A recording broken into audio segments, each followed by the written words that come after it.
헌법재판소에서 하는 다른 일이죠. 정당해산 심판도 한대요. 어떤 정당의 목적 활동이 민주적 질서에 반한대요. 그러니까 어떤 정당이 우리 이제부터 독재를 합시다 라고 하는 정당이 있으면 어떻게 한다는 거예요? 그 정당 자체를 없애버릴 수 있다는 거예요. 어디서? 헌법재판소에서.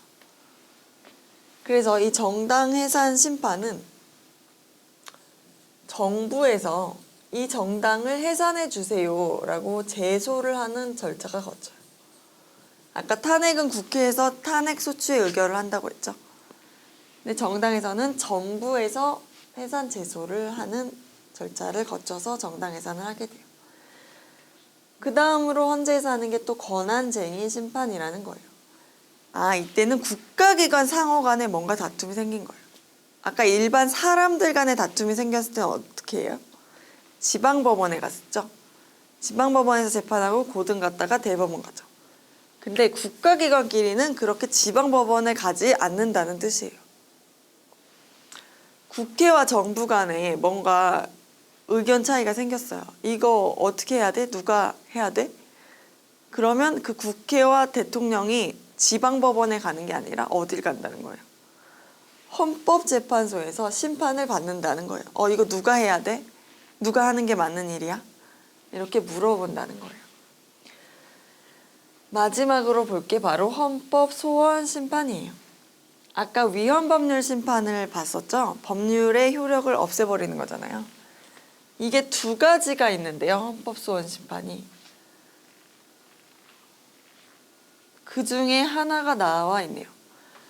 헌법상 보장된 국민의 기본권이 침해된 경우에 기본권이 침해됐으면 국민은 헌법재판소에 가서 국가가 내 기본권을 침해하는 행위를 더 이상 하지 않도록 해줘 라고 신청할 수가 있어요. 그게 바로 헌법소원 심판이고 하나가 종류가 더 있는데 여기에 나온 건 이 권리구제형이고 나머지 한 종류는 위헌심사형 헌법소원이라는 게 또 있어요. 이게 바로 위헌법률 심판을 통한 거와 같은 건데 아까 원래 위헌법률 심판은 어디서 할 수 있다고 했어요? 법원이 한다고 했죠. 그런데 법원이 안 해줄 수도 있잖아요. 당사자가 원하는데도. 내가 재판 중인데 이 사건에 적용되는 법률이 뭔가 이상해요. 그래서 나는 이 법률이 위헌인지 아닌지를 헌법재판소에 물어보고 싶어요. 그러면은 나는 원래 뭘 먼저 해야 되냐면은 법원에다가 이거 위헌법률 심판 좀 청구해 주세요 라는 신청을 하는 거예요. 그래서 법원이 이걸 받아들여 주면 법원에서 위헌법률 심판 제청이란 걸 하겠죠. 헌재에. 그럼 이제 바로 헌재에서 이 법률이 이상한 법인지 아닌지를 심판을 해줘요. 근데 이 법원에서 이 법률 안 이상해요. 그냥 재판 받으세요 할 수도 있잖아요. 그걸 기각이라고 하는데 받아들여지지 않은 경우, 법원에서 기각된 경우 그러면 당사자는 자기가 직접 이 법률을 헌법재판소에 들고 갈 수 있다는 거예요. 그게 바로 위헌심사형 헌법소원이에요. 어쨌든 하는 건 똑같죠. 이 법률이 헌법에 위반되는지 안 되는지를 판단을 하는 거예요. 그 다음으로 볼 거는 헌법재판소 심판의 의결 정족수라는 건데요. 재판관 중에 몇 명이 같은 의견이어야지 이 법률의 효력이 없어질 수 있냐는 거예요. 그래서 9명 중에 7명 이상이 출석해야 되고 6명 이상이 찬성해야 된다. 6명 이상이 이 법이 이상해 이렇게 결론을 내려야지만 법을 없앨 수가 있어요. 그러니까 이 중에 한두 명이 이상해 라고 한 것만 가지고는 법률의 효력을 없앨 수 없어요. 왜냐하면 법이란 거는 이제 국민의 대의기관인 국회에서 만든 거잖아요. 그래서 사실상 이걸 없애는 것도 굉장히 신중히 해야 되는 거죠. 그래서 신중히 하기 위해서 무조건 6명 이상이 찬성해야 된다. 단 권한쟁의의 경우에만 과반수 이상 찬성하면 된다. 이렇게 알고 계시면 되겠어요. 이것도 문제에 나오기 때문에 이 숫자를 알아놔야 되죠. 6명. 권한쟁의는 과반수.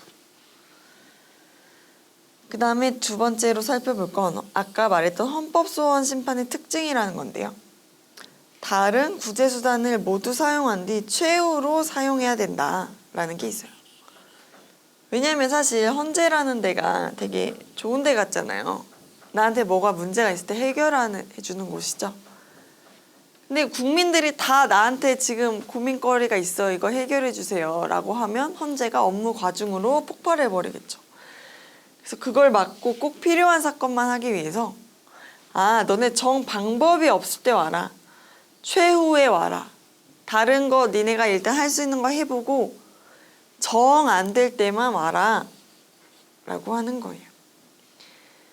그 다음에 두 번째 특징이 있는데 재판의 결과는 대상이 되지 않는다라는 게 있어요. 아까 헌법재판소는 그 지방법원, 고등법원, 대법원과는 별도의 기관이라고 했잖아요. 그래서 이 법원에서 헌법재판소에 가는 건 딱 하나예요. 이 법률 이상해? 라는 의견만 물어볼 수가 있어요. 그래서 헌법재판소에서 이상해 라고 하면 대법원, 지방법원, 고등법원은 여기에 따라야 돼요. 알았어. 헌재가 이상하다고 하니까 이 법률 적용 안 할게. 이렇게 돼요. 그런데 법원에서 판결을 내리잖아요. 그래서 1,000원 아까 갚아라. 아니면 형사재판이라면 뭐 감옥에 가라. 이런 판결에 대해서 현재에 가가지고 법원이 이상하게 판결했어요. 이거 바꿔주세요. 이런 식으로는 할 수 없다는 거예요. 독립된 기관이기 때문에. 이 법률이 이상한지 아닌지에 관한 의견만 물어볼 수가 있어요. 마찬가지로 헌법재판소에서 어떤 결정을 내렸어요. 이 법률 이상해 혹은 안 이상해.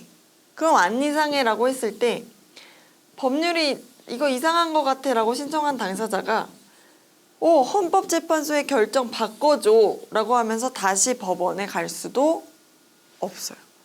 그러니까 완전 독립돼 있다는 뜻이에요.